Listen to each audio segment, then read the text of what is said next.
el audio del profesor, por favor, si podían ir chequeando. Gracias. Por favor. Mientras van silenciando, me dan 30 segundos.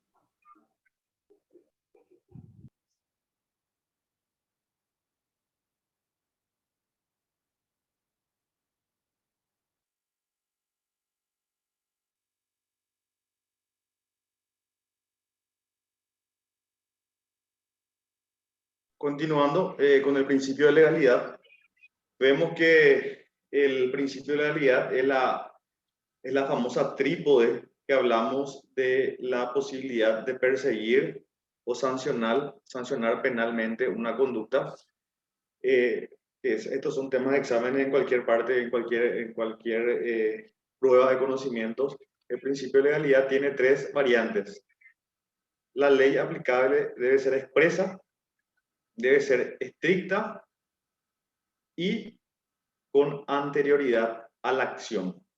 Cada uno de estos elementos están descritos en cada uno de los tipos penales. Expresa, por ejemplo, el que matara a otro.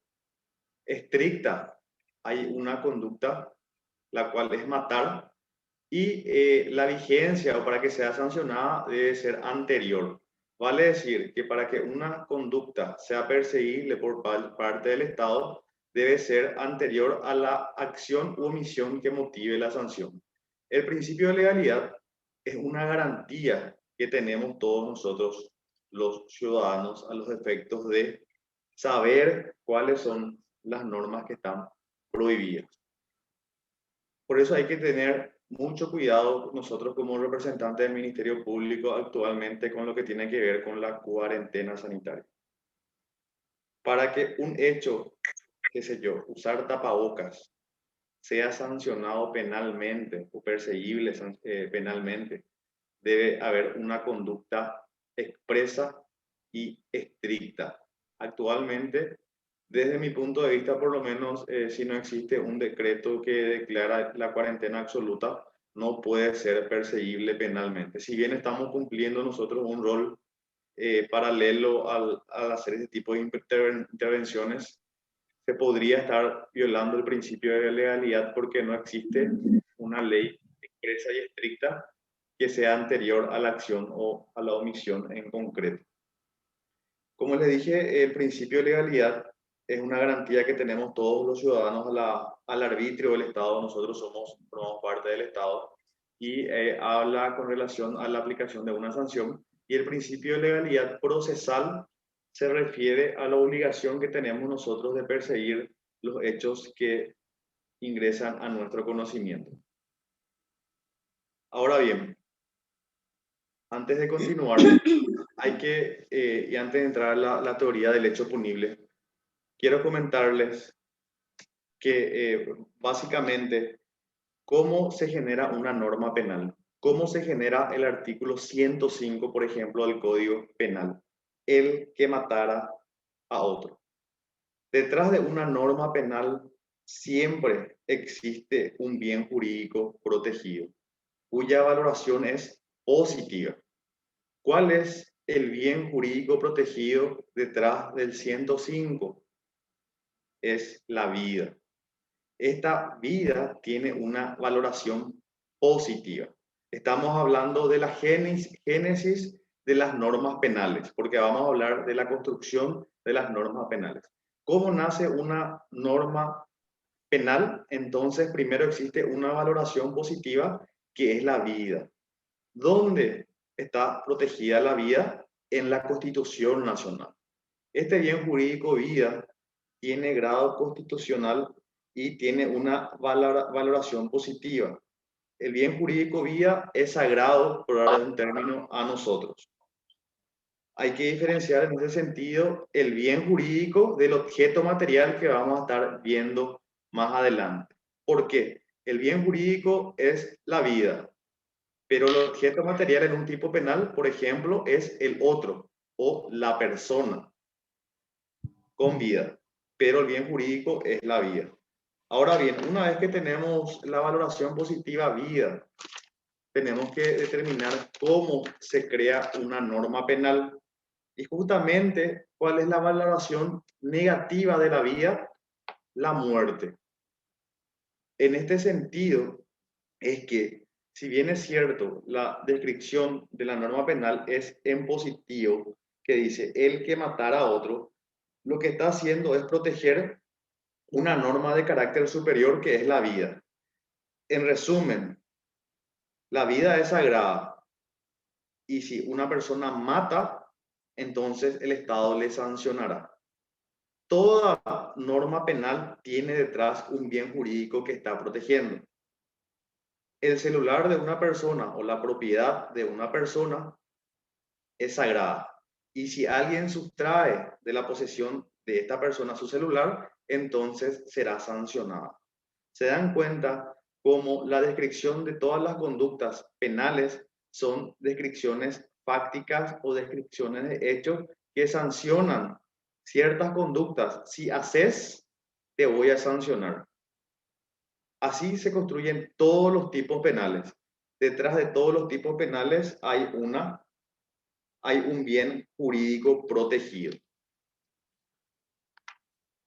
Esto pasa también en la estafa, donde se protege la Constitución, protege el patrimonio, por ejemplo, y dice la norma penal. Entonces, el patrimonio está protegido, pero si declarás falsamente, le haces ingresar en error a otra persona, dispone de su patrimonio y le causas un perjuicio patrimonial, entonces te vamos a sancionar con una pena de hasta 5 años de privación de libertad.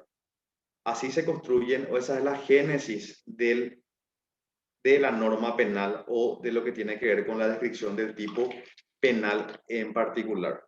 ¿Alguna pregunta hasta acá? Bueno, entonces, como vemos en este tipo de bienes jurídicos, ya vamos ingresando a lo que tienen que ver con los hechos punibles de acción.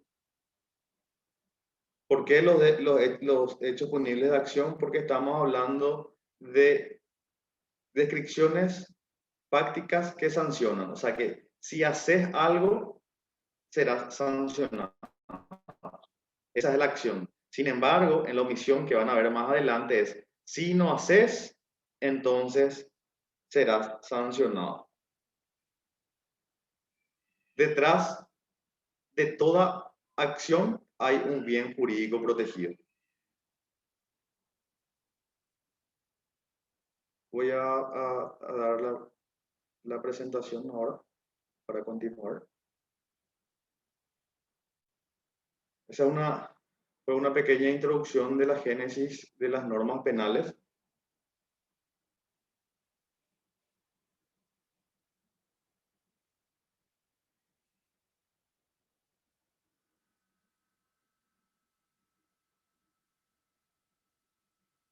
Estuvimos viendo, ¿les aparece la presentación?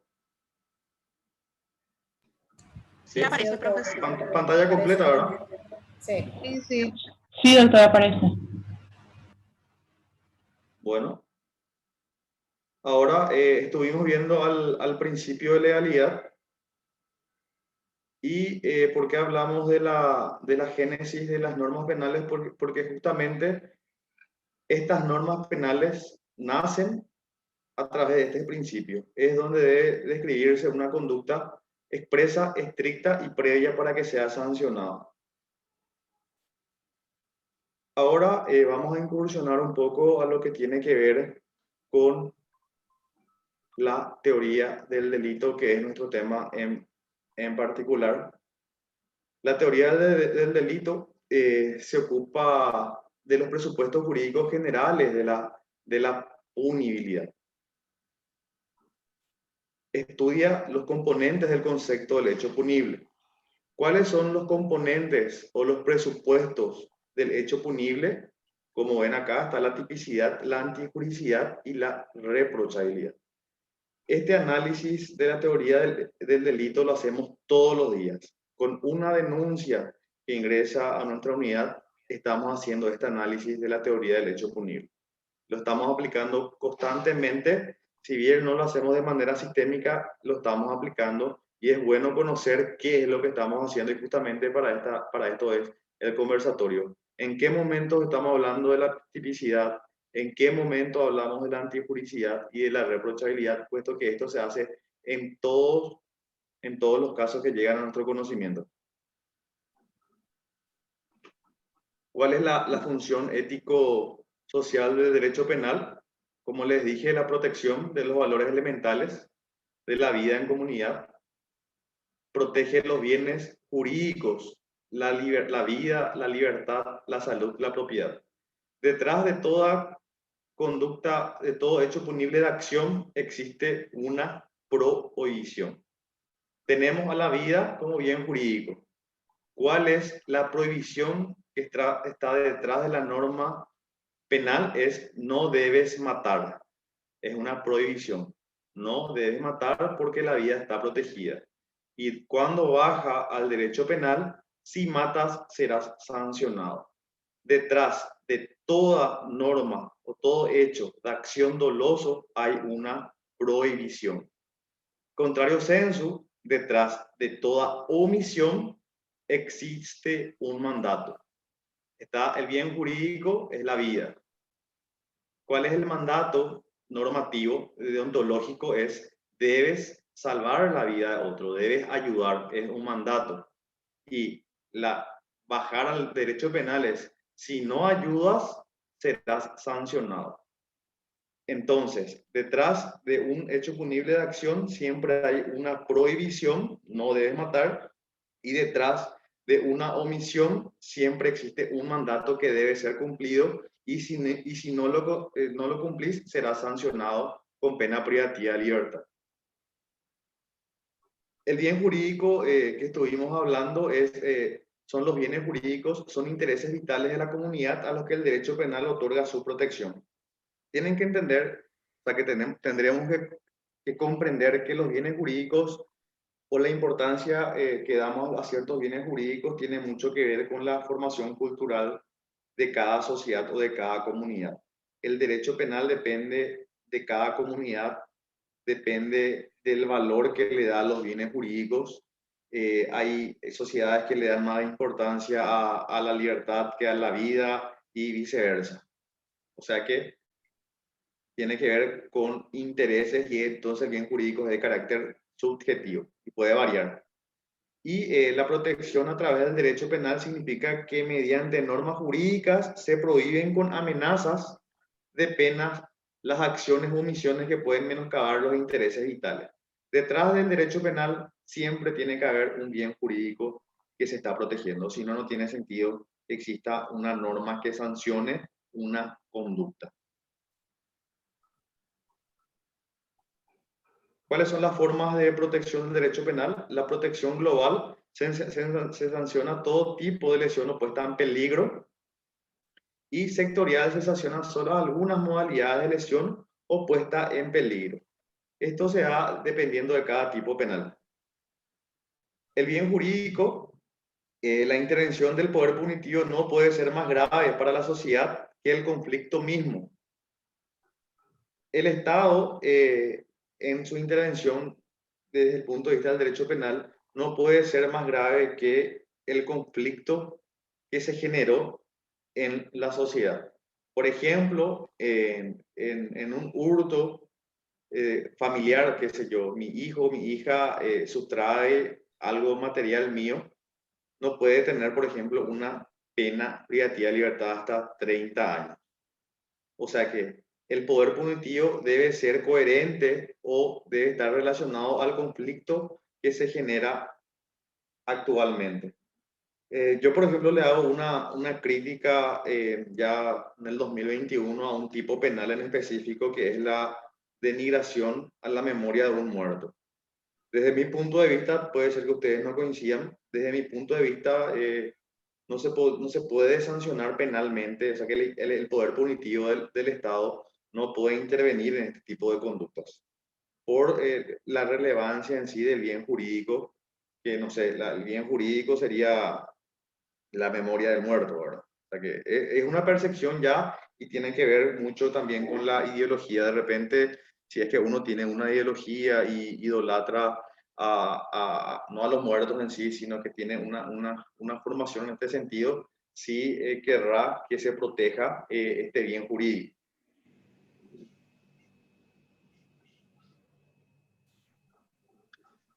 En este sentido, como les dije, ¿cómo? Como les dije, toda norma penal es creada desde los grupos de poder. Esa es una realidad que ahora no estamos hablando en la academia, y todos los grupos de poder crean normas penales.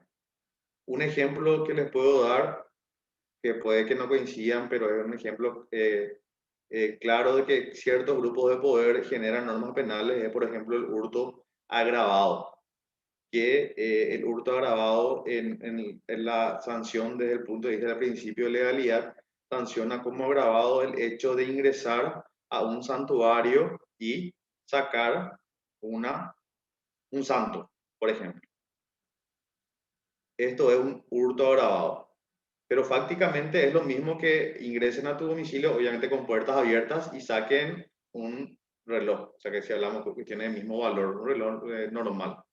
Aquí, ¿qué pasó? Un grupo de poder que es la religión o la Iglesia Católica, a través del poder que tiene, poder en el buen sentido, no estamos hablando del mal sentido, crea una norma penal más grave, porque la descripción fáctica es la misma que ingresar a tu domicilio. Sin embargo, de hurto pasa a un hurto agravado, cuando se describe la misma conducta. Y aquí los grupos de poder ejercen una cierta presión, que está bien porque es una cuestión cultural, nosotros somos católicos, pero es una injerencia positiva, por decirlo de una forma, dentro del derecho penal. Lo mismo ocurre con la cuestión del abigeato.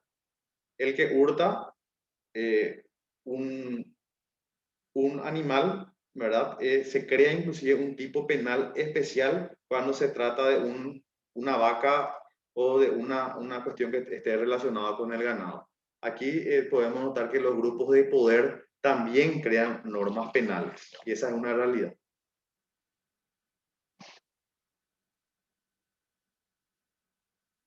Ahora, una vez que nosotros tenemos una norma penal, ya hablamos de la génesis de la norma penal, o cómo se construye una norma penal o un tipo penal, que es la descripción de la conducta que está a consecuencia de una prohibición, de un mandato. Nosotros, este es el trabajo que tenemos que hacer, el tipo de interpretación. ¿Cuáles son los tipos de interpretación que todos conocemos? Yo estoy seguro de eso. Son la gramatical, donde utilizamos el significado de la lengua española o recurrimos al diccionario jurídico o al diccionario de la lengua española. Tenemos la interpretación auténtica.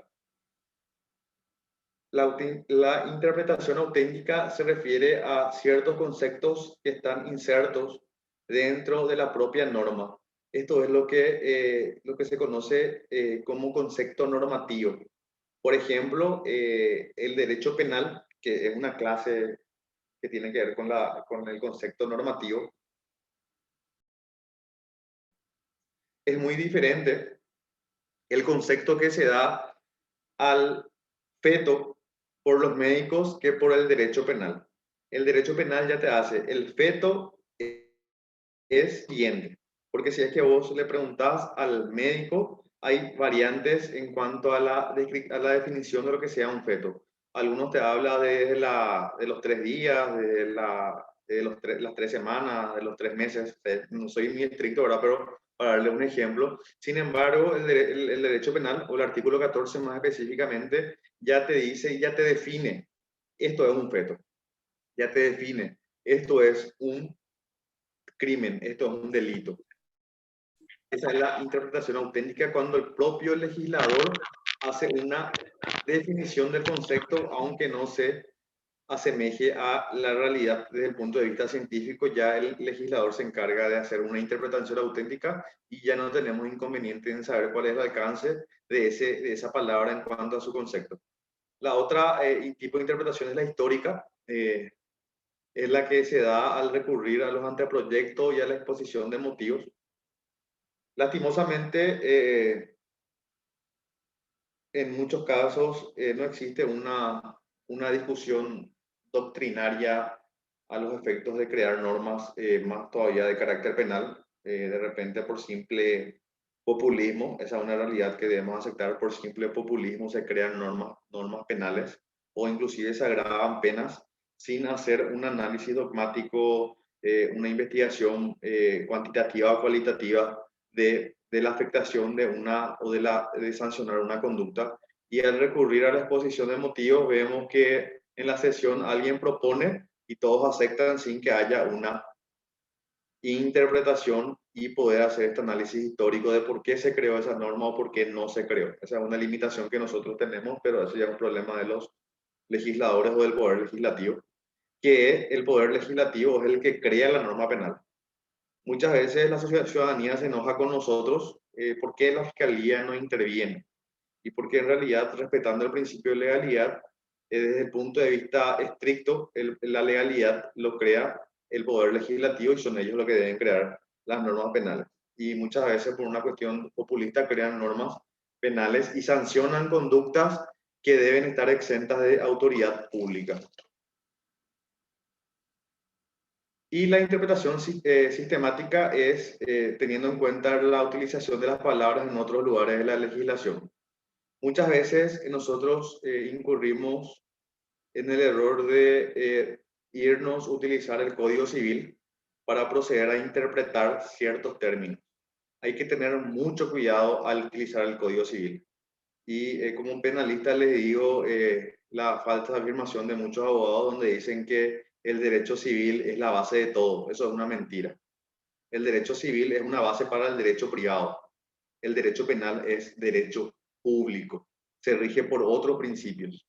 No se rige por los mismos principios que el derecho civil. Los bienes jurídicos que protege el derecho penal son distintos a los bienes jurídicos establecidos dentro del derecho civil. Hay que tener mucho cuidado al hacer una interpretación de un término. Por ejemplo, para avanzar, el ejemplo claro es la cosa mueble. La cosa mueble en el derecho civil establece que una cosa en particular es todo lo que tiene un valor económico. O sea, que tiene que ver, como tiene que ver con el derecho privado o el interés de un particular, el derecho civil describe a las cosas como todo objeto tangible que tiene un valor económico. Eso dice el derecho civil. Sin embargo, para el derecho penal, la cosa es un objeto tangible que se puede desplazar de un lugar a otro independientemente al valor económico. Hay muchas cosas que en principio no tienen valor económico, pero es igual una cosa para el derecho penal. Por ejemplo, el cabello. O sea que si es que alguien te corta el cabello, ahí ya podría haber un hecho punible y sustrae tu posesión, podría subsumirse al tipo penal de hurto. O sea que independientemente, pero sí, por eso es relativo, porque hay cabellos que sí tienen un valor económico. Yo me acuerdo que había casos donde los caballos locos ya actualmente ya no robaban cadenillas, sino que se iban en los colectivos y le cortaban el cabello a las mujeres, por ejemplo. Hubieron casos así, porque sí, en este caso sí tiene un valor económico. Qué sé yo, a Silvia, a Alexis, puede ser también que alguien le sustraiga una carta que le dejó su mamá, su novia, su novio, su esposo, su esposa. Si bien esa carta no tiene un valor económico, es una cosa mueble porque es algo tangible que puede ser trasladado de un lugar a otro. Es por eso que hay que tener cuidado, que independientemente del valor económico puede haber un hecho punible, porque estamos recurriendo a conceptos o interpretaciones que da el derecho penal. Otra cuestión ya es la relacionada a la bagatela, si le has dado un criterio de oportunidad, eso ya son cuestiones ya procesales. Pero en principio, el tipo penal, la cosa mueble, para hablar de uno de los elementos, se da. Después vemos la salida procesal si corresponde o no corresponde. No mezclarlos tanto. Por eso al principio yo hablé, ahora estamos en el derecho penal. ¿Se da o no se da? La tipicidad en este caso. Después vemos las cuestiones ya que tienen que ver con la instancia, si es tu familiar o no es tu familiar, pero hay que ir paso por paso y ese es un trabajo, si bien ahora lo hacemos de manera lenta, Posteriormente, al aplicarlo, ya lo hacemos de manera automática, pero tenemos que saber qué es lo que estamos haciendo. Y este curso es para esto, qué es lo que estamos haciendo. Porque muchas veces los abogados, y más todavía el defensor público te dice, no, 10.000 nomás le robó, te dice, ¿verdad? O sea que se va desde el punto de vista de la cosa sustraída. Pero ¿cómo le robó 10.000 guaraníes? Le puso un cuchillo por el cuello, bueno, gravísimo. ¿Me están entendiendo? Vamos a ir paso por paso, vamos a analizar bien el bien jurídico que estamos protegiendo. En el robo agravado, por ejemplo, el robo agravado, para irnos a un ejemplo, es un hecho punible pluriofensivo. ¿Por qué es pluriofensivo? Porque aparte de afectar la propiedad, que sería ese 10.000 guaraníes, que es el billete, también afecta la integridad física, porque pone en riesgo la integridad física, pone en riesgo la vida, afecta la libertad, porque si te mete un cuchillo en el cuello, te está impidiendo que te desplaces libremente. Se dan cuenta cómo detrás de una simple conducta que parece simple, existen varios bienes jurídicos afectados. Y de acuerdo a la cantidad de bienes jurídicos, que ese es el trabajo que nosotros tenemos que hacer, identificar en cada conducta cuáles son los bienes jurídicos que son afectados, a los efectos de posteriormente, que ya es una cuestión del 65, ver la gravedad inclusive del hecho y si es factible o no darle una salida, que ya se encarga del proceso penal. Pero es al solo efecto de graficar que detrás de una simple conducta existen varios conceptos que tenemos que tener en cuenta, tener cuidado en utilizar el Código Civil o otras ramas del derecho. Siempre recurramos a la doctrina del derecho penal. Hay demasiada doctrina actualmente, hay mucha facilidad. No estamos como hace 10 años atrás, ahora con un clip ya accedes a resoluciones de la Corte Suprema de Justicia, accedes a artículos científicos que son breves, concisos, precisos, y eso es lo que nosotros buscamos. Información y buscar conceptos de doctrinarios. Puede ser uno clásico, puede ser uno moderno. Hoy, por ejemplo, he visto que el doctor Fabián Centurión alzó un material relacionado a la medición de la pena. Son buenos materiales que tenemos que utilizar porque estos son aplicados a nosotros. Y olvidarnos de recurrir a civilistas, o más específicamente al Código Civil. Acá está la interpretación sistémica, entonces, de términos utilizados dentro del sistema jurídico, pero siempre primero debemos ir al sistema donde nos encontramos. Vamos al sistema, al derecho público primero. Y la teleológica, que es la fundamental, todas son importantes, pero esta es fundamental. ¿Qué se pretende lograr con el texto? Al hablar del texto, yo estoy hablando del principio de legalidad, o sea, la descripción que es sancionada penalmente. ¿Qué se pretende lograr con este tipo penal? ¿Qué es lo que se protege? Por eso es que tenemos que identificar siempre el bien jurídico. Muchas veces estas primeras partes a nosotros en la facultad o en cualquier parte, en cualquier materia, nos parece bastante aburrida la parte de los principios, de los bienes jurídicos, qué es el bien jurídico, pero sin embargo, si nosotros manejamos bien estos conceptos, este alcance, ya podemos aplicarlos a cualquier tipo penal que ya es la parte especial.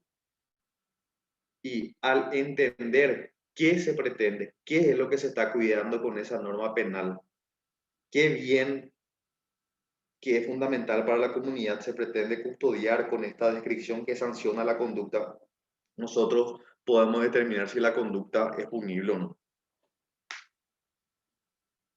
¿Cuál es la finalidad para la que se creó esta norma?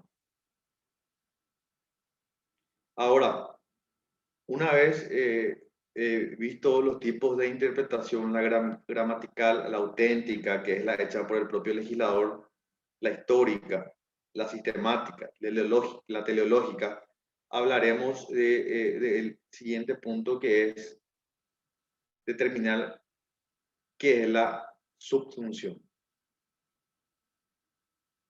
La teoría del delito, más específicamente, se encarga básicamente de lo que es la subsunción. Escuchamos siempre que es la subsunción, subsumí, te dice tu jefe, tu fiscal, subsumina bien, te dice, ¿verdad? Y vamos a ver qué es la subsunción. Hay que diferenciar, vamos a hacer vamos a graficar mentalmente tres momentos. Por un lado, tenemos a la teoría fáctica, la teoría de hechos. ¿Qué fue lo que pasó? ¿Quién, cómo, cuándo, dónde? Esa es la teoría fáctica. Después se encuentra la teoría jurídica. ¿Cuál es el tipo penal? Y en la teoría jurídica nosotros le agarramos a la subsunción. Y en tercer lugar tenemos a la teoría probatoria.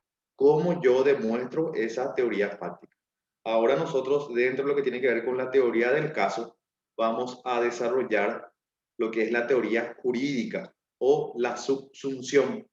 Tres momentos: teoría fáctica, teoría jurídica y la teoría probatoria. Ahora en la subsunción vamos a hablar de la teoría jurídica, cómo se analiza o se construye esa teoría jurídica. Luego que determinamos el caso que vamos a estudiar, el caso, o sea, la conducta que hizo Rodrigo, que hizo Pedro, contar lo que hizo, debemos subsumir, y esa es la teoría jurídica. El ejemplo claro que ya habrán escuchado es el Lego. Ustedes conocen el Lego, el juego de los niños. Esa es la subsunción. Es unir dos piezas. Una de las piezas sería la porción fáctica o los hechos, y la otra pieza sería el tipo penal. Dos piezas, hechos, tipo penal. Unificar esos dos elementos como un juego, como el Lego, es lo que sería la subsunción. Es subsumir una conducta o meter el cubito dentro de otro cubito, a los efectos de que si coincide exactamente, hacemos un buen rompecabezas, en este caso del Lego, o hacemos una buena subsunción. Como los Legos tienen formas, el tipo penal tiene elementos. Cada elemento debe subsumirse en una parte de la conducta, y unificada la conducta con cada uno de los elementos que vamos a desarrollar hoy es cuando se da una subsunción adecuada. Profe, ¿Sí? profesor, tengo dos consultas. Sí. La primera menciona Juan Esteban Servián si existe la apropiación del dinero. Como usted mencionó, el concepto que se tiene dentro del derecho penal del hurto, de la posesión de la cosa, hace esta pregunta, profesor. Y la siguiente es respecto al tipo penal de exposición a peligro al tránsito terrestre, que finalmente le faltó un elemento para completar la tipicidad. Gracias, profe. Bueno, voy a responder estas preguntas y después al cierre vamos a responder las preguntas, María, que tengamos. Perfecto, profe. Vamos a ir tirando ya las preguntas ahí. La doctora María va a ir recogiendo. Entonces, al final, cuando terminamos una de las partes, entonces vamos a las preguntas. Y voy a responder estas dos. Interesantes son todas las preguntas que vayan haciendo, porque esto enriquece. Es la apropiación del dinero. Si existe la apropiación del dinero. ¿Qué les parece que, ya que estamos en esta parte, qué les parece que me falta para hacer un análisis de subsunción? ¿Cuál era la primera parte? La teoría fáctica.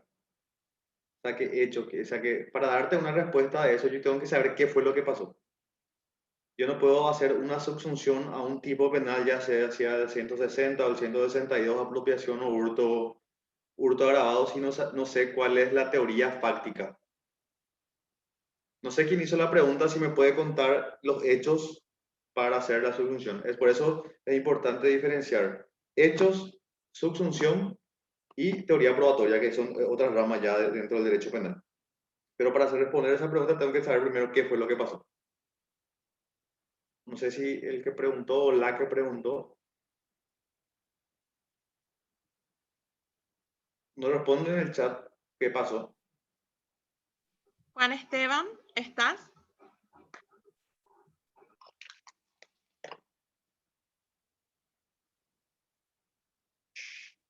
Bueno, lo que yo digo, ¿cuál es la pregunta que él está haciendo? Me voy a imaginar, voy a crear un caso porque así es una muy buena pregunta en realidad. Cuando una persona sustrae, por eso hay que ver si el billete es una cosa mueble. El billete, primero que debe darse una cosa mueble. ¿Qué es una cosa mueble? es algo tangible, ¿verdad? La cosa es algo tangible que puede moverse de un lugar a otro. El billete es eso, si es, entonces se da una cosa mueble. Si una persona sustrae de mi posesión una cosa mueble, en este caso un billete, sí es un hurto, por ejemplo. ¿Me están entendiendo? Por eso hay que analizar cada uno de los elementos. Y la segunda pregunta, ¿cuál era, María, en relación de falta uno de los elementos del tipo de la exposición? Y profesor, preguntaban que por qué dejó de sancionarse la exposición al peligro del tránsito terrestre. Se dice que falta un elemento del tipo.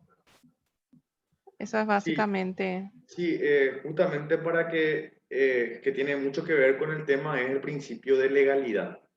El principio de legalidad establece que para que sea sancionada una conducta y sea perseguible penalmente, el hecho debe ser expreso, debe ser estricto y anterior a la conducta sancionada. En el actual tipo penal, yo estuve en convivencia hace unos años, en el actual tipo penal no existe una descripción estricta de cuál es la conducta que se sanciona. Lo que pasa es justamente en este tipo penal que cometió un error los legisladores y obviamente alguien que no es penalista elaboró esa norma penal y incorporó dentro de los elementos objetivos del tipo las graduaciones, que se yo, hablaba en el caso de las faltas gravísimas, ¿verdad? Y entonces vos tenés que remitirte a la norma del derecho administrativo, que es la ley de tránsito. ¿Qué hizo el legislador acá? Creó o incorporó como un elemento objetivo una cuestión procesal. ¿Por qué una cuestión procesal? Puesto que la graduación que se da en el aparato del Alcotés no es un elemento, una descripción fáctica, sino que es una prueba de la descripción fáctica. E incorporó entonces una prueba que se encarga de la tercera etapa, que es la teoría probatoria, dentro de un elemento objetivo.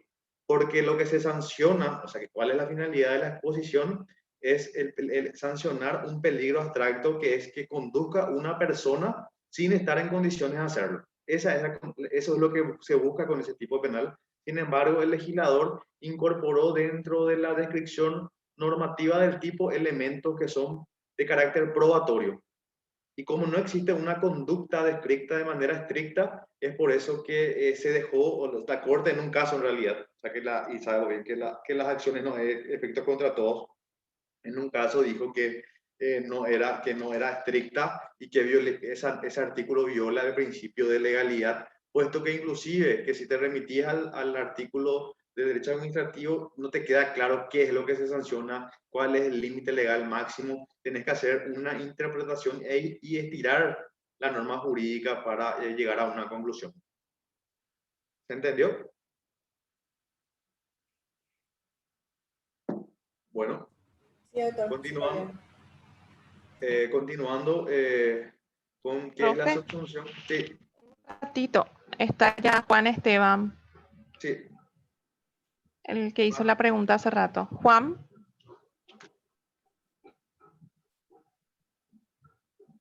Juan Esteban. Bueno, vamos a dejar para el final entonces, profe. Dale, sin problema. Gracias. Ahora, ¿cuáles son las preguntas que tiene que haber una pregunta de subsunción? Estamos en la teoría jurídica. Tiene que haber una persona, siempre. O sea que una persona debe cometer un hecho en la pregunta de subsunción, en la pregunta en cuanto a la teoría fáctica para llevar adelante la subsunción. Tiene que haber Juan Pérez, por ejemplo. ¿Qué hizo Juan Pérez? Juan Pérez tomó 100.000 guaraníes de Rodrigo. Esa es una descripción. Una persona, una porción de hechos. Tomó, agarró, llevó, lo que sea. Y una ley penal completa. Juan Pérez, por tomar 100.000 guaraníes de Víctor, es punible según el artículo 162. Por ejemplo, siempre para hacer una subsunción tenemos que tener a una persona, una porción de hechos y una ley penal completa. Ley penal completa se refiere a que cada tipo penal, cada descripción de una conducta, cada artículo tiene varias leyes penales completas. Ejemplo, en la lesión de confianza establece el que causara o no evitara. El causar es una conducta y no evitar es otra conducta. Todos los tipos penales tienen más de una, no todos, pero la gran mayoría tienen más de una ley penal completa.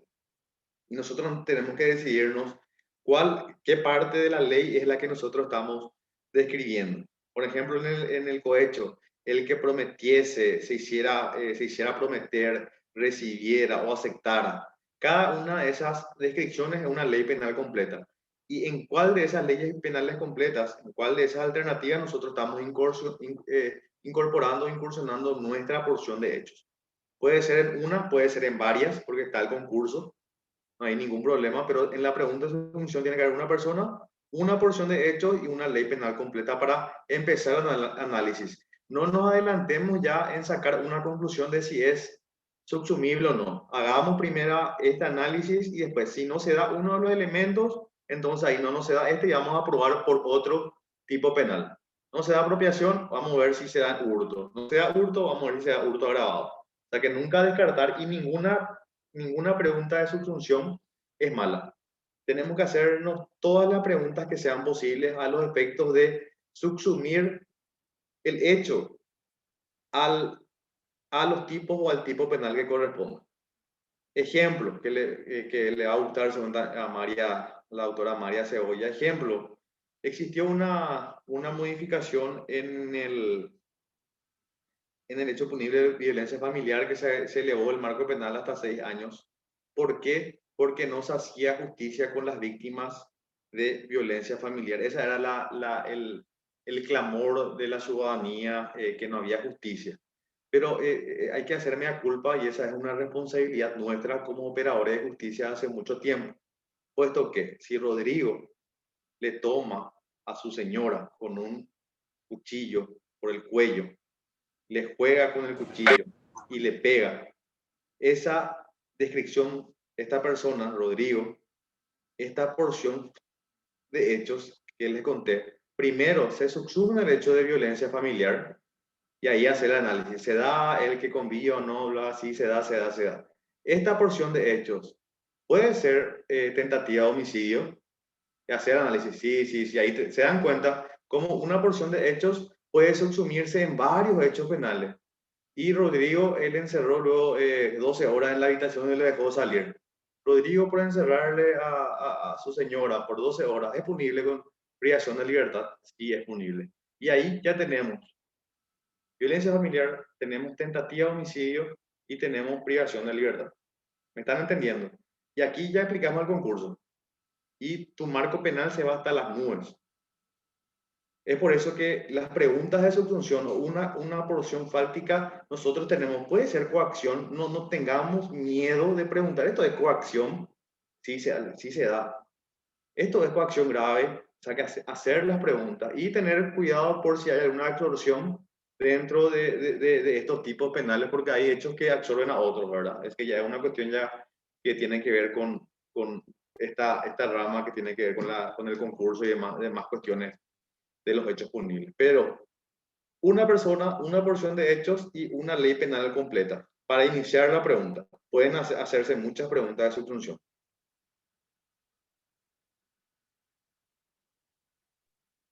Doctor, quiero hacer una pregunta. Sí, Silvia. Sí, es relativo también al rol del Ministerio Público. Nosotros recibimos denuncias en las que nos traen un cúmulo de hechos punibles, pero nos dan un relato fáctico que justo no encaja o no se subsume dentro del tipo penal que hace el denunciante. Generalmente son las denuncias ya bajo patrocinio de abogados o cuando hay abogados de por medio que te dicen, doctora, yo quiero esto. Nosotros sabemos que el rol a nosotros como Ministerio Público, nosotros podemos investigar otras cosas o otros tipos. ¿Qué hacemos en esas circunstancias cuando nos traen todo un abanico de posibilidades y que para el fiscal no es? Bueno, y lo fundamental cuando tenés una denuncia es saber qué fue lo que pasó. Que tenés a la persona o las personas denunciadas y extraer de esa denuncia qué fue lo que pasó, que justamente es la tarea de hoy, el proceso. Determinar qué fue lo que pasó, hacer tu porción de hechos, ¿verdad? Una vez que vos hagas tu porción de hechos, usa las herramientas que te da el denunciante. Se da denuncia estafa, hay declaración falsa, pasó tal cosa, hay o no hay. O sea, que si se da y si no se da, no es típica la conducta. Ya vamos a hacer ese análisis más adelante. Hay lesión de confianza, hacer el análisis. Si no se da uno de los elementos, lastimosamente, no se da. ¿Me estás entendiendo? O sea que independientemente de la calificación que te dé la víctima, vos o nosotros tenemos que hacer es, primero, identificar cuál es la porción fáctica que vamos a analizar y posteriormente, una vez que tengamos la persona y la porción de hechos, decir si se subsume o no a la ley penal completa o al tipo penal en específico. No nos aceleremos si es que, porque normalmente te dice estafa, lesión de confianza, después conducta conducente a la quiebra, nada que ver, así tipos penales que nada que ver, pero sí hagamos el trabajo de subsunción, ver elemento por elemento, identificar cuáles son los elementos que hoy justamente vamos a tener esas herramientas para hacer ese análisis de subsunción. Y si no se da, no se da. Pero Bueno, lo fundamental es identificar el hecho. Sí. y dentro del manejo de lo que es nuestra carpeta fiscal como cabezas de la investigación, ¿hacemos directamente un cambio de carátula en ese caso o una desestimación con relación a los hechos que ellos No. plantearon?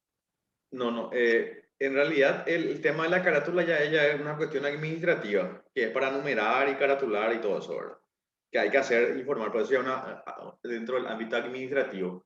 Si es que una persona te denuncia un hecho en concreto y te califica mal, lo primero que tenés que hacer es identificar cuál es el hecho que podría tener relevancia penal, ¿verdad? Identificar esos hechos y si se subsumen algunos de los tipos penales, entonces solicitar cambio de carátula y continuar con la investigación si es que es punible, o sea, si es que existe indicios de que sea punible, ¿verdad? Y si no, obviamente que se estima, pero no es que, qué sé yo, Rodrigo, por ejemplo, Rodrigo dice que es un gran empresario y solicitó a Silvia que le dé capital 1.000 millones para invertir en la compra de materiales de construcción. Ese sería el hecho, ¿verdad?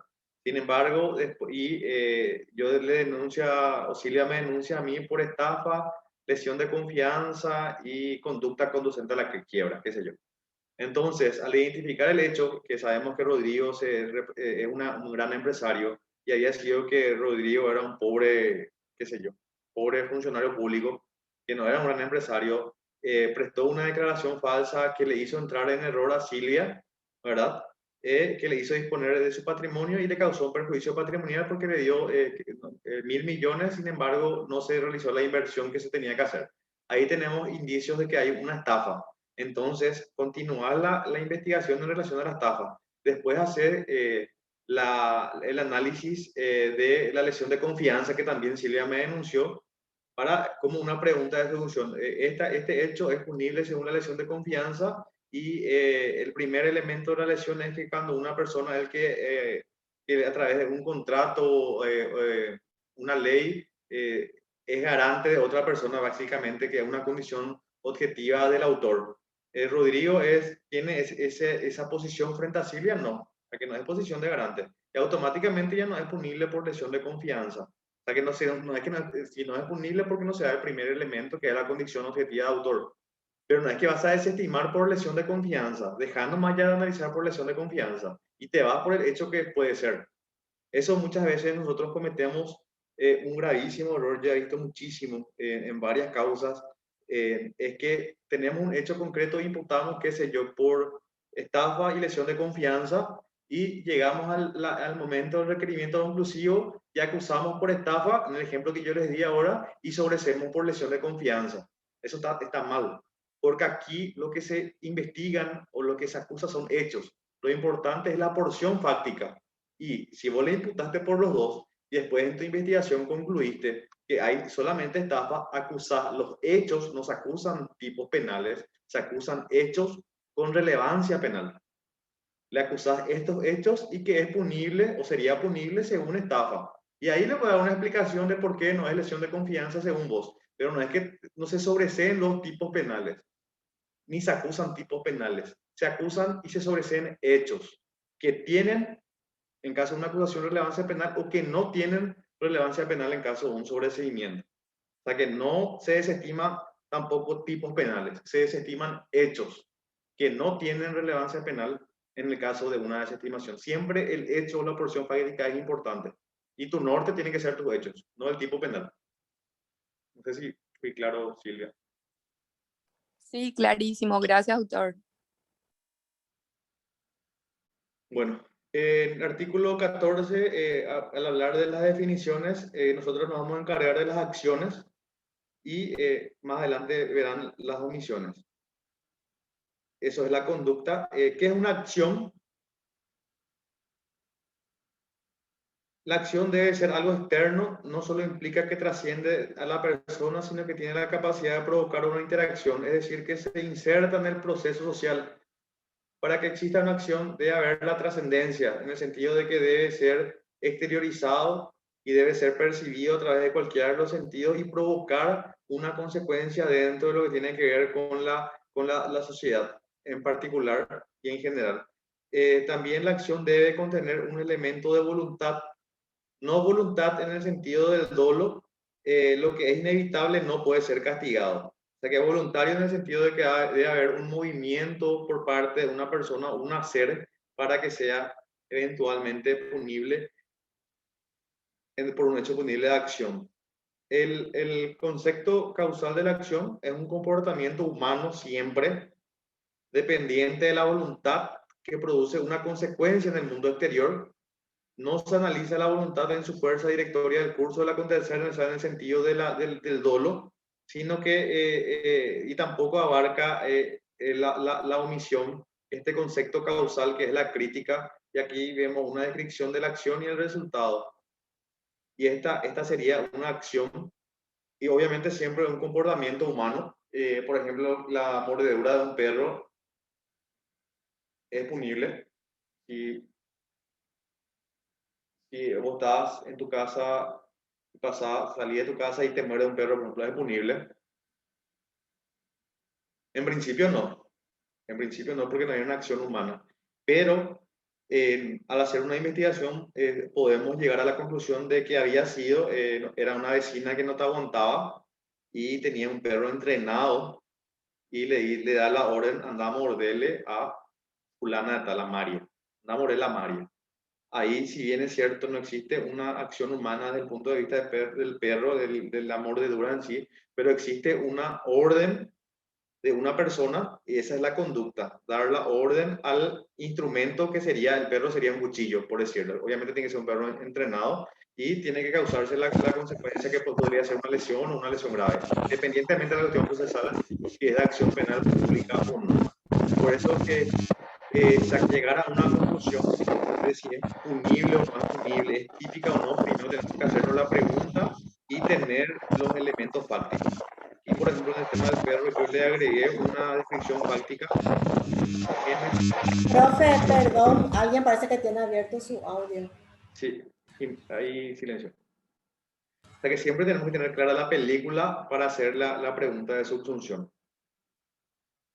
El concepto final de la acción sostiene que la finalidad descansa en la capacidad del hombre para prever dentro de ciertos límites las consecuencias de su intervención causal y conforme a un plan en el sentido de hacer algo y mediante la aplicación de recursos dirigir el proceso hacia la meta deseada. Este es el concepto final de la acción que es la más utilizada actualmente. Este material yo le voy a proveer al finalizar, no se preocupen de eso.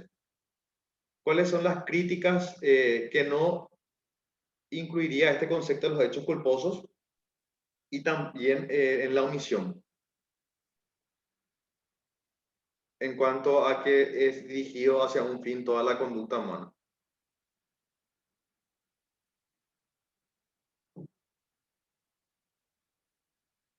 el concepto social de la acción, acción es comportamiento socialmente relevante. O sea, que siempre que sea socialmente relevante es comprendida o es considerada como una acción. Si no es socialmente relevante, entonces no sería una acción.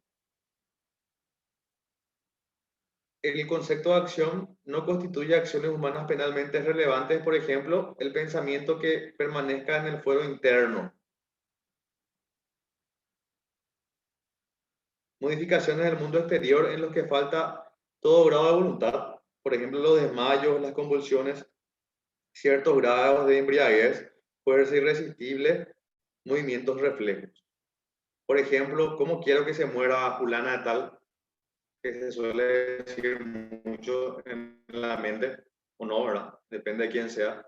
Eso no es una acción, es un pensamiento y por lo tanto nadie te puede sancionar ni perseguir por lo que estás pensando. Es un pensamiento malo y podría ser pecado, pero desde el punto de vista del derecho penal no es perseguible. Los hechos punibles, tenemos crímenes y delitos, acción o omisión. Vamos a encargarnos de esto. Acción, doloso, no culposo, de lesión y de peligro, consumados y tentados,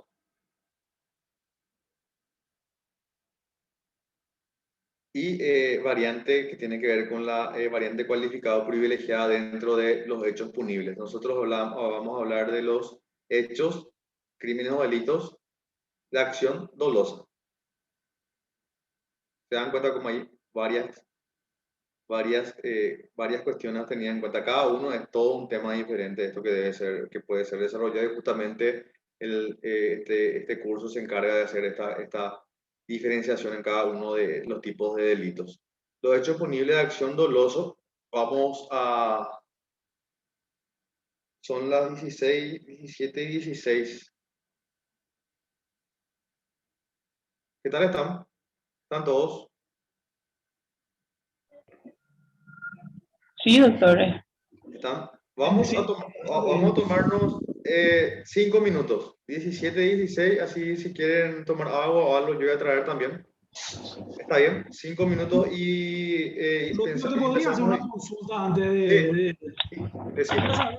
Al principio habías dicho que el trabajo que haríamos, ¿verdad? Enviarían el trabajo al correo electrónico, ¿verdad? Y No, ahí nosotros responderíamos también en un correo específico. Sí, yo en realidad le voy a enviar a la doctora María Cebolla. Ella va a alzar al grupo, ¿verdad? Sí. Y ahí, al finalizar esta parte, voy a dar las indicaciones a qué correo electrónico van a enviar. Básicamente, no se preocupen, no es nada complicado, pero sí es un trabajo a distancia para completar las horas que requiere para que sea un diplomado y para que hagamos algo también en concreto. Les voy a enviar un archivo de Word donde están todas las instrucciones y lo único que se debe hacer es completar. O sea, no se preocupen de eso, es cuestión de leer, va a ser que le voy a mostrar después. Pero terminamos esta parte, yo creo que tipo 18 ya vamos a terminar hoy, 18 y 15, ¿verdad? Y entonces terminamos esa parte y esas 2 horas restantes o 1 hora o el tiempo que terminen se van a dedicar a eso. Y yo creo que podríamos, de acuerdo con María, conversar que se envíe mañana eso al correo, para que tengan tiempo también de trabajar mañana en la mañana, hoy en la tarde, pero sería ya para completar esas 2 horas restantes, ¿sí? Perfecto, muchas gracias. No se preocupen. Nos tomamos entonces 3 minutitos, 4 minutitos, no se desconecten, y para tomar agua o quieren ir al baño o lo que sea, o también los bocaditos que pone María Cebolla para compartir un rato, ¿sí? Un segundito. Sí, genial. Todo virtual. Y mientras se toman ustedes un pequeño descanso y demás, vamos a ir diciendo algunas directivas o algunas consultas acerca de lo que estuvieron haciendo del diplomado. La idea de este curso de capacitación es compartir entre nosotros materiales prácticos. Por ello, el profesor señalaba que todos los materiales va a compartir y nosotros enviaremos en el grupal del WhatsApp. Si alguien no está en el grupo del WhatsApp, por favor que escriba en el chat del curso. Ahí escriba su nombre y escriba su número de celular para que yo pueda tomar nota. Hasta el momento estuve anotando la participación, somos 80 de 94. Entonces ya de por ahí veo que hay algunas personas que no tienen todavía su identificación. Si les podíamos ayudar a los efectos de que puedan ponerle nombre a sus dispositivos de manera que podamos nosotros identificarles mejor. Por ejemplo, J7 Neo. Si podías identificarte, por favor. J7 Neo.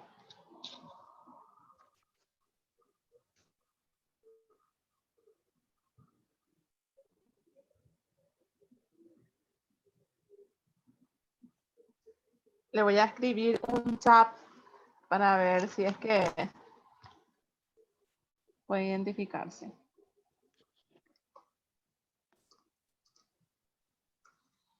Igualmente, con relación al control de asistencia, nosotros tenemos a través de Zoom una plataforma que se llama Participantes, a través del cual podemos visibilizar la conexión de cada uno de ustedes a través de sus dispositivos, así como la duración de esa conexión.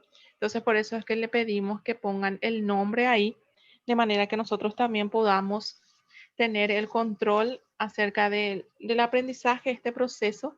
Más que nada no se trata de un control así riguroso, sino más que nada de generar un clima de aprendizaje. Otra consulta que me hicieron también es... De esta, por ejemplo, se adueñó de los documentos. Vos, por ejemplo, te vas a un banco, a una cooperativa, sea un préstamo. El pagaré es una garantía hasta que vos canceles, después te corresponde a vos, porque está ahí estampada tu firma, porque vos ya honraste el pago.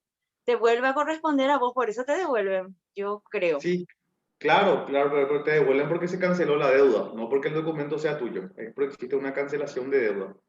Pero no en todos los casos. O sea que yo, por ejemplo, los créditos que saqué de la cooperativa, no es que me llaman para devolverme, yo me tengo que ir a buscar, ¿verdad? Y le mostras tu recibo de pago y ahí te devuelven, entre comillas, lo que hacen es una transacción.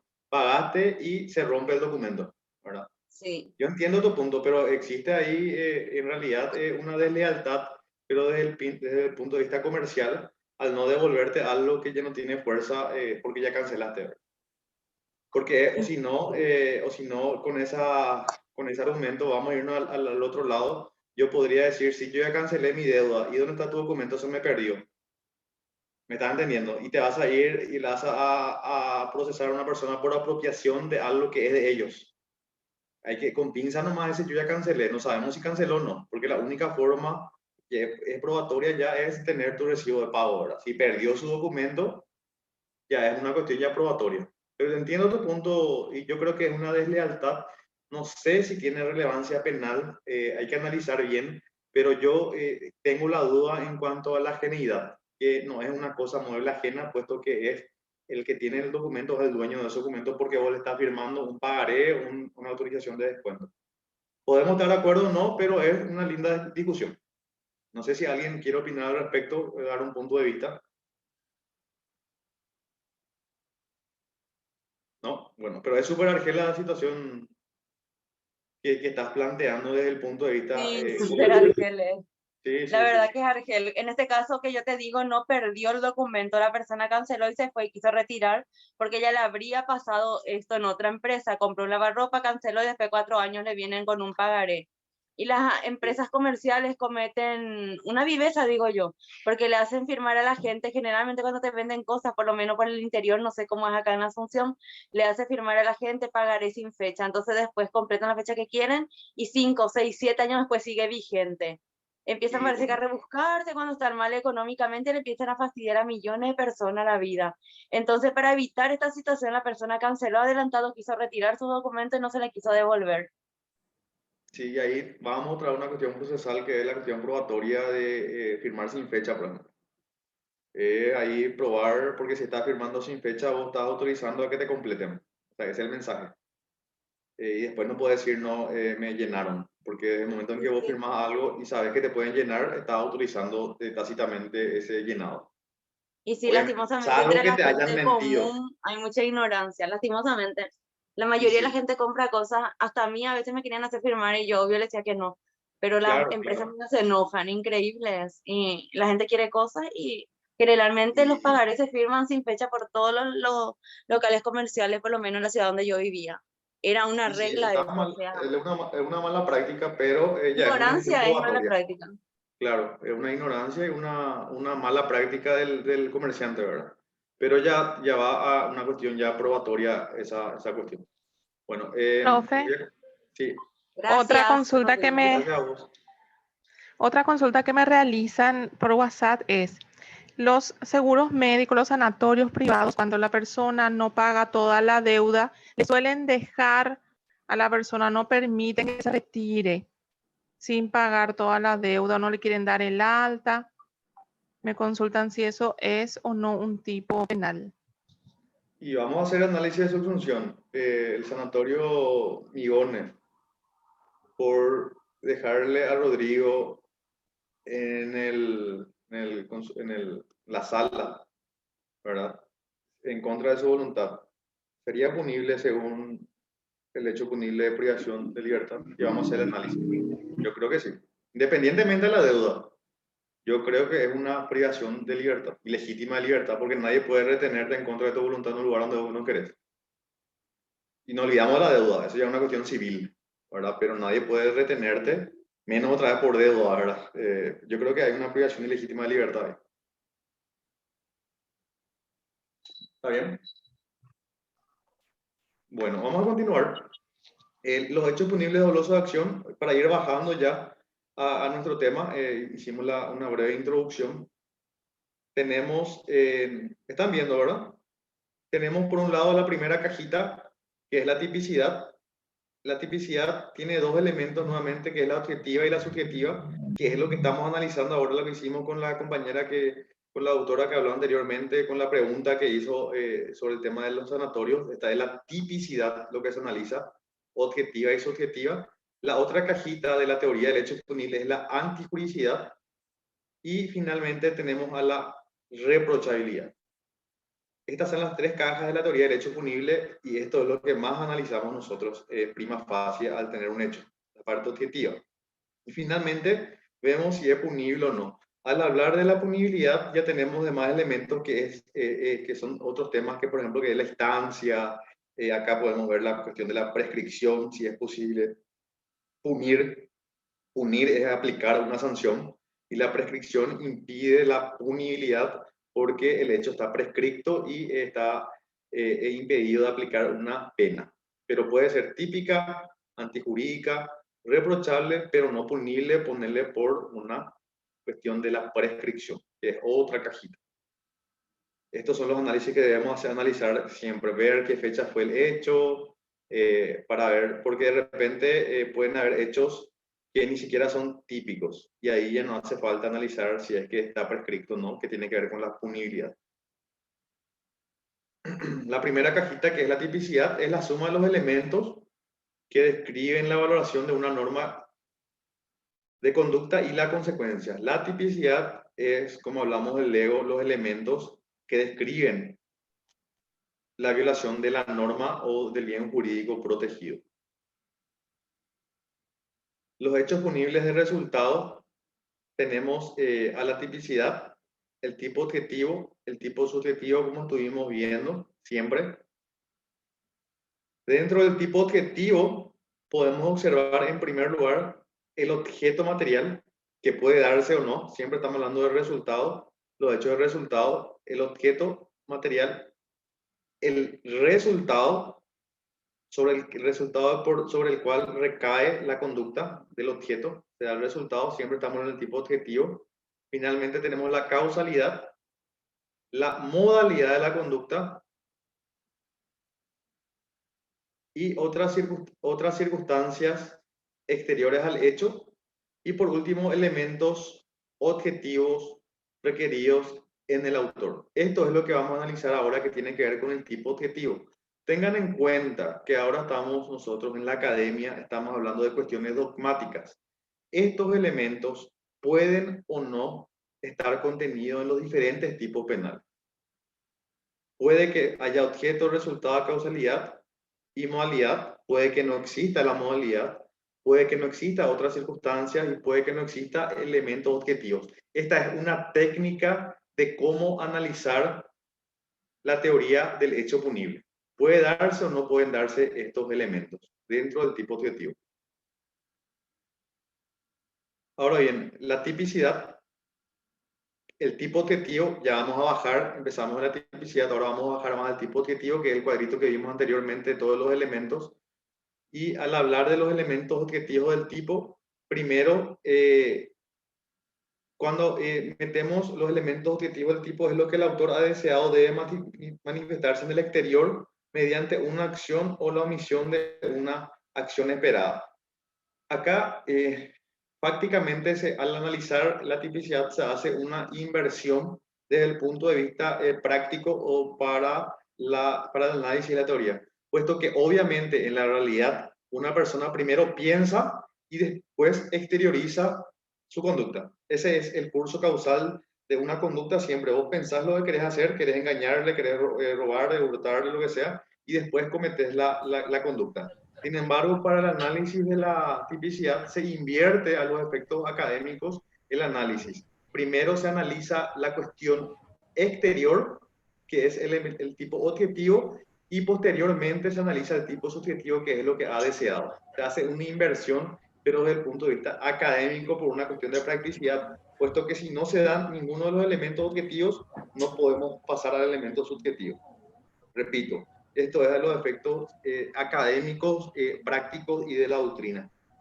Pueden haber otras formas de analizar, pero esta es la recomendada por la mayoría de los doctrinarios finalistas, por lo menos. La manifestación externa del hecho constituye los elementos objetivos del tipo. Olvidemos lo que pensó, todo lo que es o todo lo que está fuera de la persona, lo que realiza es el elemento objetivo, la conducta, el hecho, el cuento, qué pasó, cómo hizo, qué hizo, de qué manera. Eso es lo que es el elemento objetivo, que esta manifestación externa es lo que se subsume después del elemento del tipo objetivo. Por ejemplo, el primer elemento que es la cuestión externa es el objeto material. ¿Se acuerdan la primera cajita del gráfico que hicimos que estaba en esta zona? El objeto material es aquello sobre el que recae la conducta humana. El ejemplo es el otro en el hecho punible del homicidio, el que matara a otro. El objeto material es un otro. ¿Qué debe darse? En el objeto material debe darse un otro. ¿Qué se da? Una persona. ¿Qué es un otro? Un ser humano vivo. Por ejemplo, y en el caso de que Rodrigo disparó a Víctor y le causó la muerte, ¿qué debe darse? Sea un otro. ¿Quién es Víctor? Es un ser humano vivo, sí, entonces sí se da el elemento objetivo del objeto material. Entonces sí tenemos el elemento, el objeto material. Por ejemplo, la cosa, el patrimonio ajeno en la estafa, por ejemplo, una cosa mueble es el objeto material, cosa mueble ajena. Y acá hay tres conceptos: cosa uno, mueble otro y ajena. Hay que hacer el análisis. ¿Qué debe darse? Primero, una cosa. ¿Es algo tangible? Por ejemplo, el análisis que hicimos del pagaré. ¿El pagaré es tangible? Sí. Estamos en el primer elemento. Mueble, sí, porque se mueve de un lugar a otro. ¿Es ajena? Acá podría haber una discusión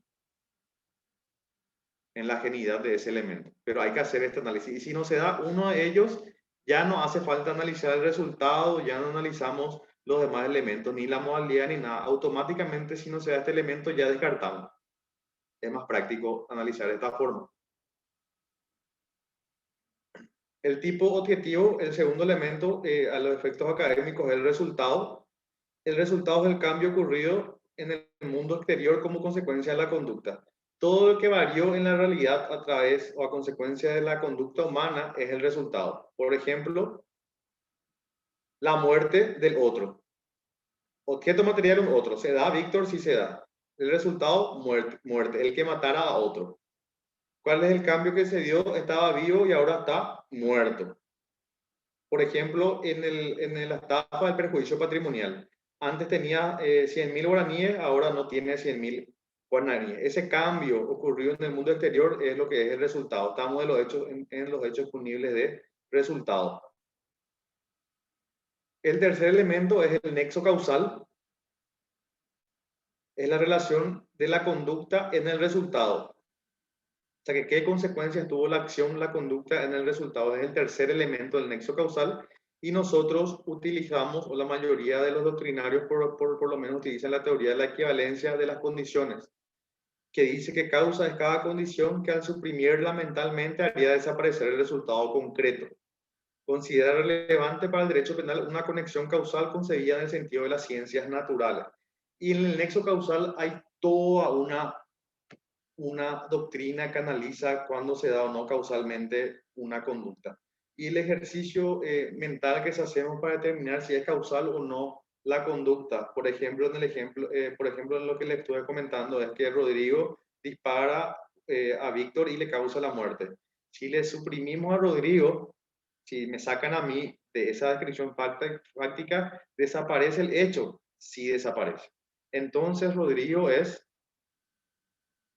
causa de la muerte de Víctor. Ese es el análisis mental. Si es que se suprime la conducta de la persona y igual el resultado se produce, quiere decir que yo no podría ser causa de ese resultado. Pero este es el análisis que se hace. En el caso de cuestiones de estafa, de hurto, robo, si es que le suprimimos, esto es un análisis hipotético que se hace mentalmente. Si se suprime el autor y desaparece el resultado, quiere decir que él es causa de ese resultado. El nexo causal real, estamos en el tercer elemento, objeto de prueba que establece la relación entre una persona, en qué forma intervino y el resultado. La ley física, esta es una cuestión física, que establece la conexión entre la circunstancia A y la circunstancia B. A causa la consecuencia B, necesariamente.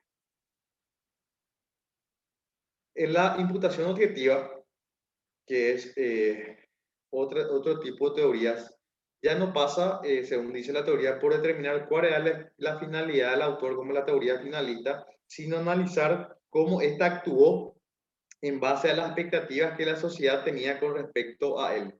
Se analiza desde el punto de vista de la actuación de la persona y si es que su conducta es socialmente aceptable o no. Un ejemplo claro de la imputación objetiva son las publicidades engañosas. ¿Cuál sería una publicidad engañosa? La hora de las compras, por ejemplo. Disculpen por dar publicidad en este espacio, María. La hora de las compras que dice si compras esta crema vas a reducir de peso en una semana. Esas son publicidades engañosas. Si haces desde el punto de vista del análisis de la estafa, se da una declaración falsa, hay un error porque la persona cree, hay una disposición patrimonial y hay un perjuicio porque compra algo que no le sirve para bajar de peso. Pero sin embargo, según la teoría de la imputación objetiva, este tipo de publicidad es socialmente aceptable porque la persona sabe que en realidad no es tanto así. Es aceptable este tipo de publicidad engañosa, siempre que respete el límite de lo socialmente aceptable. Solo puede ser objetivamente imputable un resultado causado por una acción humana cuando la misma ha creado para su objeto protegido una situación de peligro jurídicamente prohibida y el peligro ha materializado en el resultado típico. Solo una conducta humana causado por una acción humana y cree un peligro de un bien jurídico contra un bien jurídico un peligro jurídicamente protegido y el peligro se materialice en el resultado. Esto habla del tipo del nexo causal, tipo objetivo del nexo causal desde el punto de vista de la imputación objetiva. Un resultado es objetivamente imputable cuando el autor ha creado un riesgo no permitido. En este caso de las publicidades engañosas, estamos hablando de una cuestión social permitida, o sea que es aceptable ese tipo de publicidades, el cual se realiza en el resultado típico en una configuración concreta y se encuentra dentro del ámbito de protección de la norma. El cuarto elemento que se da en varios tipos penales o puede no darse es la modalidad, es la forma determinada de realizar la conducta requerida en algunos tipos legales. ¿Cómo se realiza la conducta? Ejemplo, la declaración falsa, por ejemplo, es una modalidad en la estafa. ¿Cómo vos le causar perjuicio? Mediante una declaración falsa.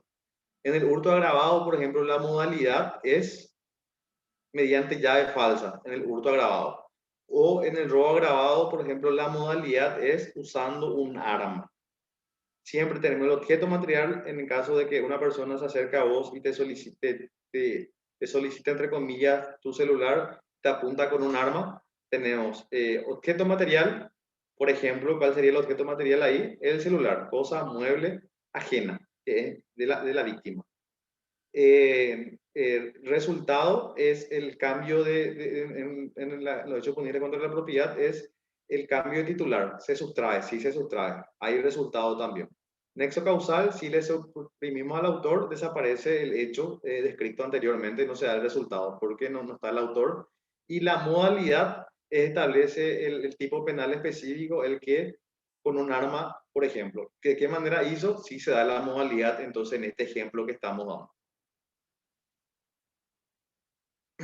Y otro elemento del tipo objetivo son otras circunstancias exteriores al hecho. Hay circunstancias que no forman parte del hecho en sí que entra a nuestro conocimiento. En el caso de una circunstancia exterior al hecho, tenemos, por ejemplo, como dice acá, son elementos particulares externos que se dan en algunos tipos penales. Por ejemplo, algo que es externo y no forma parte, como les dije, de la conducta del autor, sino que se dan en la víctima, es en la estafa, algo externo.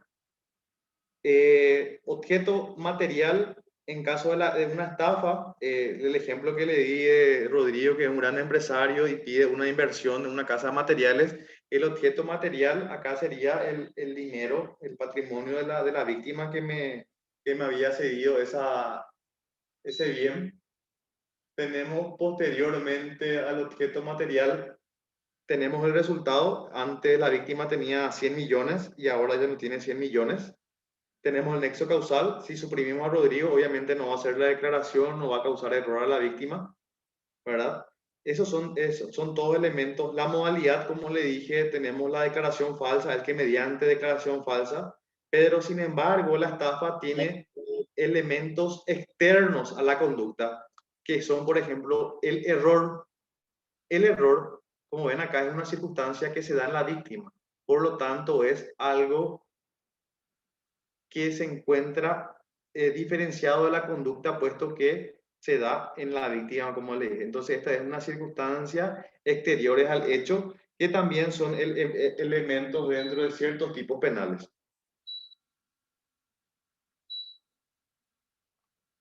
Posteriormente, por último, que hay que poner de ejemplo es la cualidad especial del autor.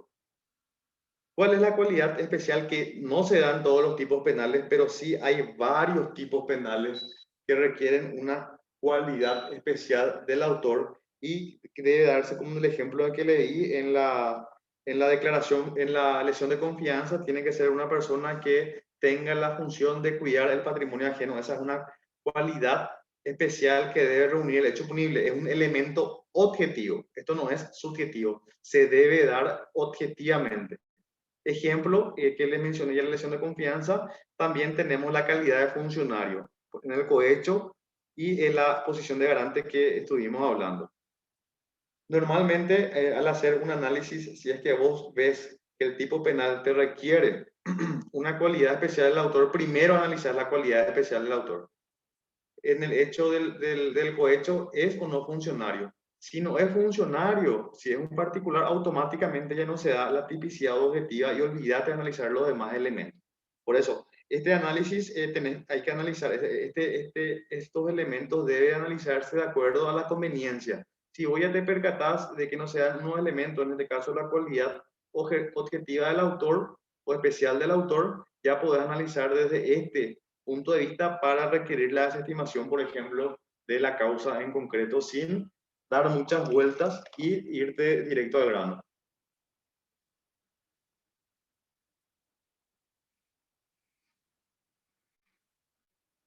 ¿Tenemos alguna consulta hasta acá? María.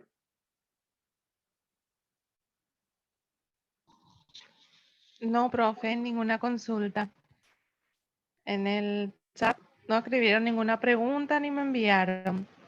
No sé si alguien quiere preguntarle algo al profe. Hay ahí una consulta que hizo Carolina Martínez. En el abuso ser padre biológico para el tipo agravado del 135 es una cualidad especial. Es la pregunta, doctor. Excelente pregunta. Sí, es una cualidad, pero que tiene que ver con el agravante. Ahí, por ejemplo, tenés una ley penal completa, que es el caso, no me acuerdo bien cómo se describe el tipo penal, pero habla del coito, de actos sexuales, que es la descripción del tipo base, que te dan elementos objetivos, que por ejemplo, el objeto material ahí sería la persona. En este caso creo que es un niño, no sé bien el ejemplo, o no importa si es mayor, igual. Habla también del resultado, que es el acto en sí, ¿verdad? La penetración o el acto sexual. Tenemos el nexo causal. Vamos a hacer este análisis en todos los ejemplos, que si suprimimos a la persona, ¿verdad? Olvidémonos todavía de la parte agravada, que es una ley penal completa. Si suprimimos a la persona, no se da el resultado.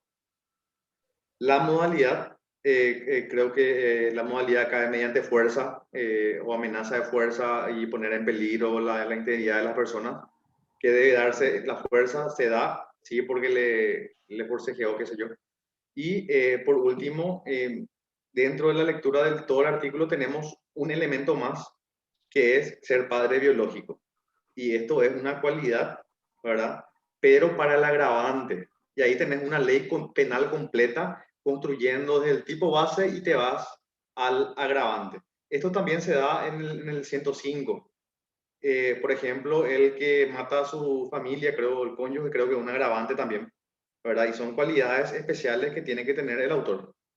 Estoy en lo cierto en cuanto al homicidio. El homicidio, el 105, ¿quién tiene a mano?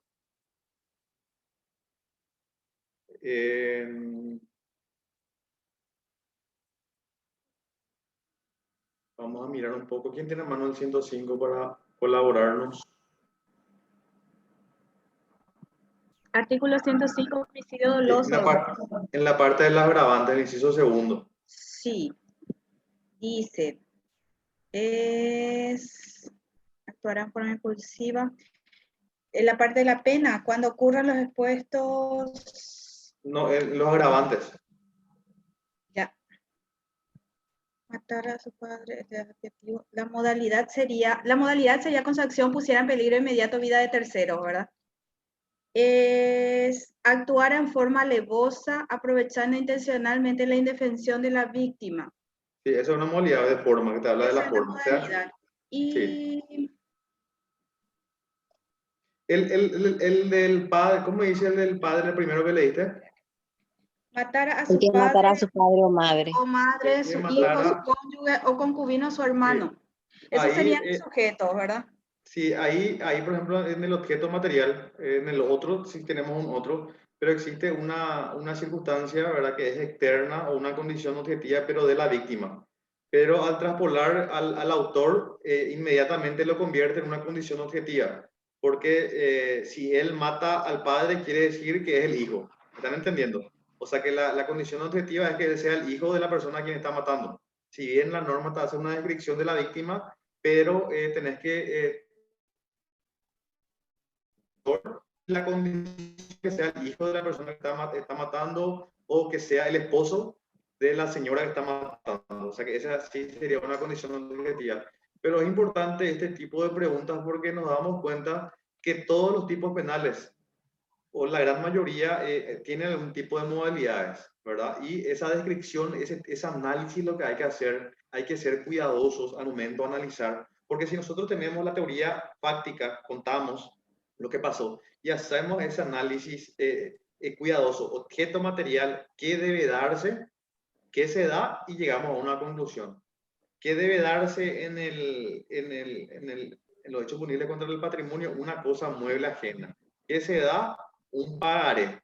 Conclusión es, el pagaré es una cosa, también es mueble y ajena. Y así ir saltando elemento por elemento para no llegar a una conclusión apresurada. Porque de repente hay ciertos hechos que nos parece punible, pero si analizamos elemento por elemento, finalmente puede que no sea. O viceversa, pensamos que no es punible, pero sí es punible, como el caso del caso de Migone, ¿verdad? Que dice que no le está cobrando. A mí inmediatamente, una persona que no se puede mover libremente, ahí me saltó una pregunta de subsunción, que es si es que una persona impide que salga del consultorio, se da o no no sé cuánto es la privación ilegítima de libertad. Y nos hacemos esa pregunta de subsunción.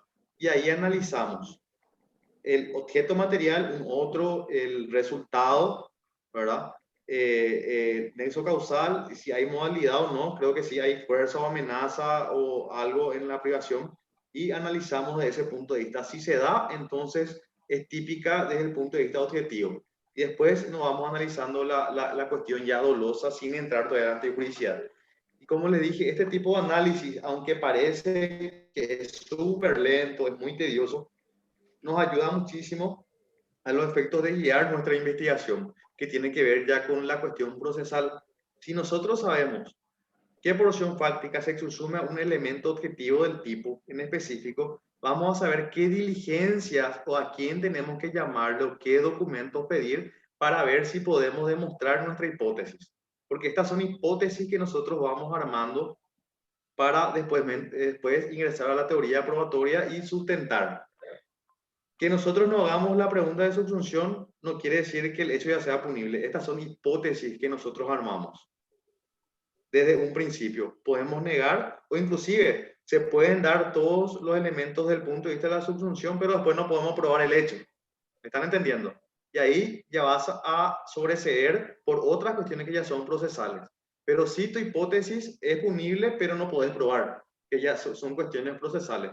Es por eso que hay que ser un poco delicado con esta cuestión que tiene que ver con el análisis del elemento, de cada uno de los elementos. ¿Hay otra pregunta en esta parte?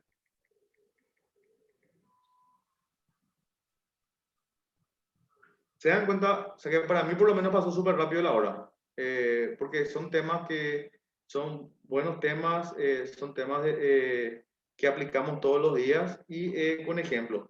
Ahora yo voy a terminar esta parte que tiene que ver con el tipo objetivo y vamos a hacer, les voy a enviar a Maya el trabajo y antes de dar las indicaciones finales, me gustaría mostrarle el trabajo para desarrollarlo de manera conjunta y yo les pido que hagan los que puedan hacer, tómense este tiempo porque ustedes pidieron permiso hasta las 8, pero por lo menos a su señora, a su marido, y están libres hasta las 8.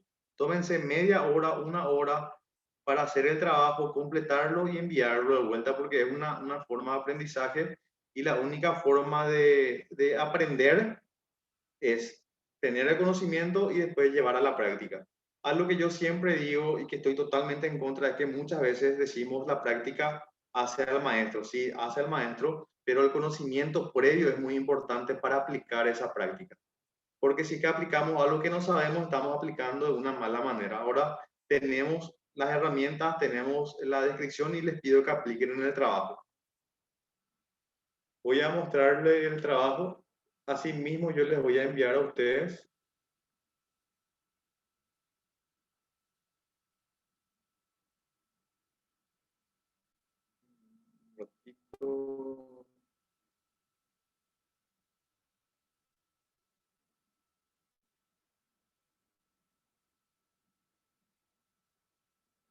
¿No hay alguna pregunta en el chat?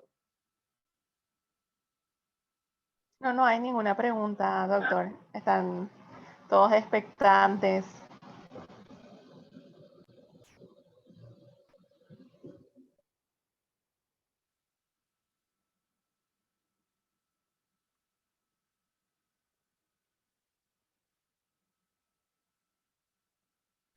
Este trabajo que usted va a enviar hoy, profe, vamos a compartir en la siguiente clase. No, ahora yo le voy a compartir y vamos a analizar en la siguiente clase. Vamos a tomar un trabajo aleatorio. Obviamente que vamos a sacar los nombres y demás cosas, no se preocupen. La idea acá es equivocarse o no, ¿verdad? Si es que no se... Un ratito. Una consulta. Sí. El tiempo para presentar puede ser por lo menos hasta mañana, qué sé yo. Sí, hasta mañana al mediodía, María, ¿qué Tardecita, hora? Porque noche, así después pues esto se va... terminamos. Sí, sin problema, podemos poner para las Perfecto. 18 horas. Gracias. Y esto da los efectos de cargar computar las horas. ¿Están viendo ahora la proyección? Sí Sí, se ve. Sí, se ve. El Sí, sí. diplomado de la Asociación de Agentes Fiscales dice 2021. ¿Está bien? ¿Sí?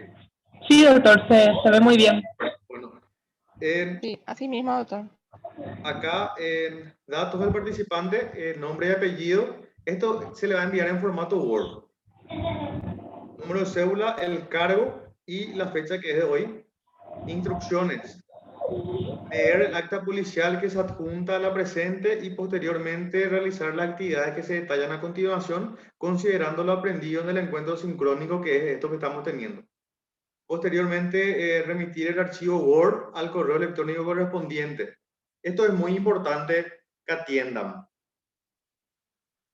Ponen el correo electrónico al que se van a enviar, que le va a dar María, y en el asunto del correo electrónico pongan sus nombres _ actividad 1. Ejemplo, Juan Pérez actividad 1.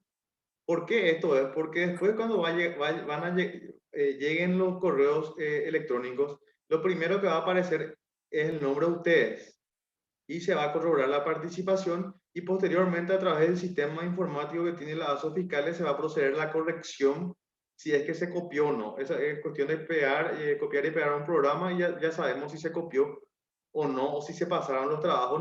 No es necesario que hagamos esto porque es una actividad bastante sencilla. Está bien esta parte del asunto.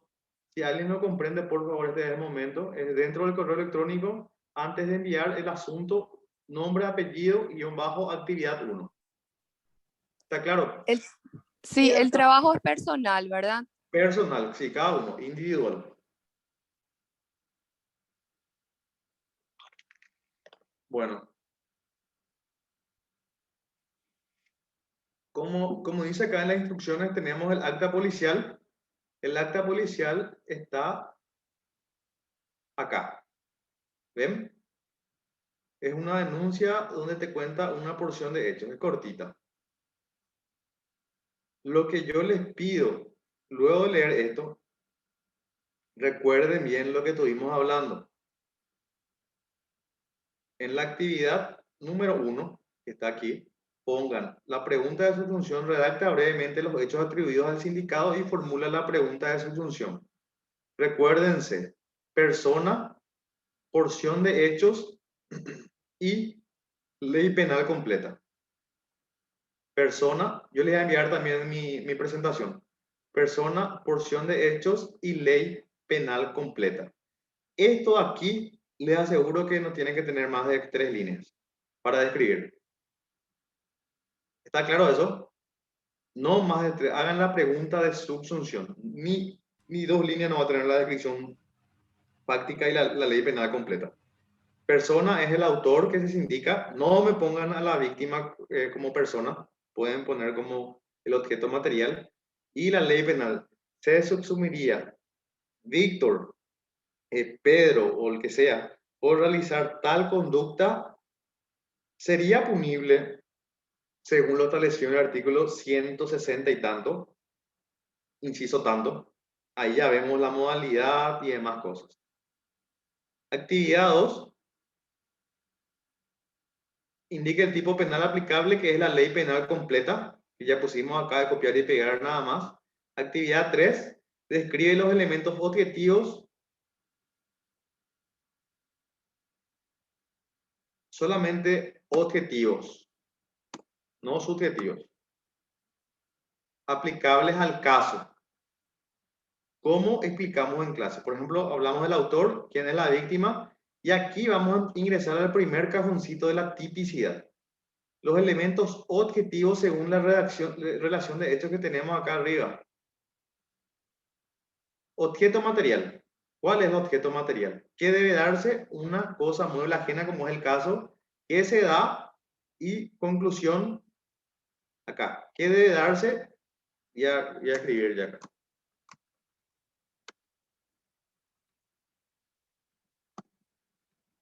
Ajena. ¿Qué se da? Que ahí se da tal cosa, que es cosa, mueble y ajena. Entonces, conclusión, el celular es una... O sea que entonces, acá ya se da este elemento. Resultado, ¿qué debe darse? Hacemos lo mismo que está acá. ¿Para qué debe darse? Ponemos acá abajo. ¿Qué debe darse?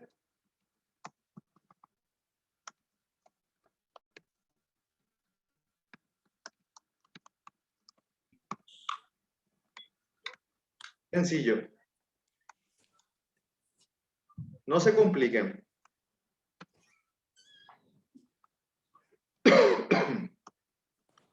Resultado. Nexo causal, lo mismo, vamos a usar la teoría de equivalencia de las condiciones. Modalidad, también qué debe darse, qué se da, si en el caso requiere condiciones externas, qué debe darse. Por ejemplo, acá les anticipo que condiciones externas no aplica, porque este tipo penal no requiere condiciones externas. ¿Se acuerdan que hablamos de la estafa, que era el error, por ejemplo? Y condición especial del autor, si aplica, pongan, y si no aplica, no pongan. Esto es a los efectos didácticos, no es que así ustedes van a hacer una imputación o una acusación. ¿Me están entendiendo? Esto es para que ustedes ya desprendan, esto vamos a sacarle, para que ustedes desprendan de esta comunicación policial lo que es la subsunción, y solamente desde el punto de vista objetivo. Repito, leemos el acta. Esto es una instrucción para enviar. Pongan el nombre _actividad 1.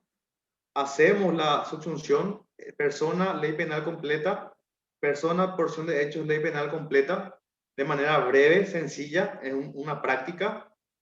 El tipo penal, el autor, la víctima, objeto material, que debe darse, que se da conclusión, y así sucesivamente. Guardamos nuestro archivo. Al guardar ya, por ejemplo,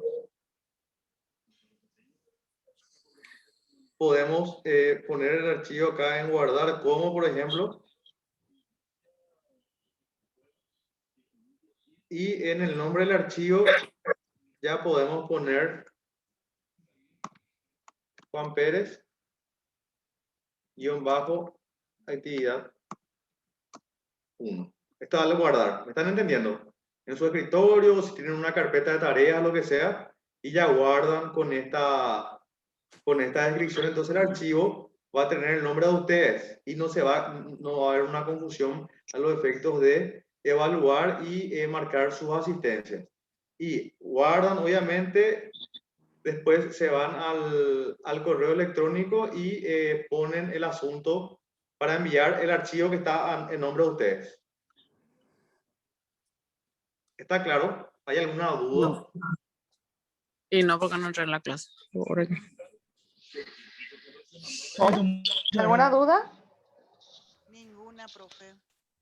Y les Ninguna, pido gracias. que se colaboren también entre ustedes.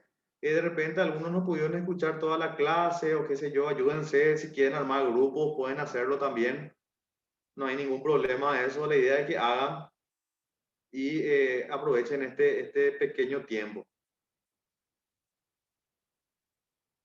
No sé si hay alguna pregunta hasta aquí. Llegamos hasta lo que tiene que ver con el tipo objetivo. Mañana vamos a ver el tipo subjetivo. Vamos a hablar de la antijuricidad y la reprochabilidad, y también vamos a dar algunos casos prácticos en relación a esta primera parte de lo que tiene que ver con los hechos punibles de acción dolosa. El jueves continuamos, profe. El jueves, perdón. El jueves. Mañana, solamente para aquellas personas que no escucharon bien, el trabajo que el profesor nos deja ahora vamos a pasar en el grupo del WhatsApp, así también el material que el profesor elaboró, que estuvo desarrollando hoy, vamos a compartirlo.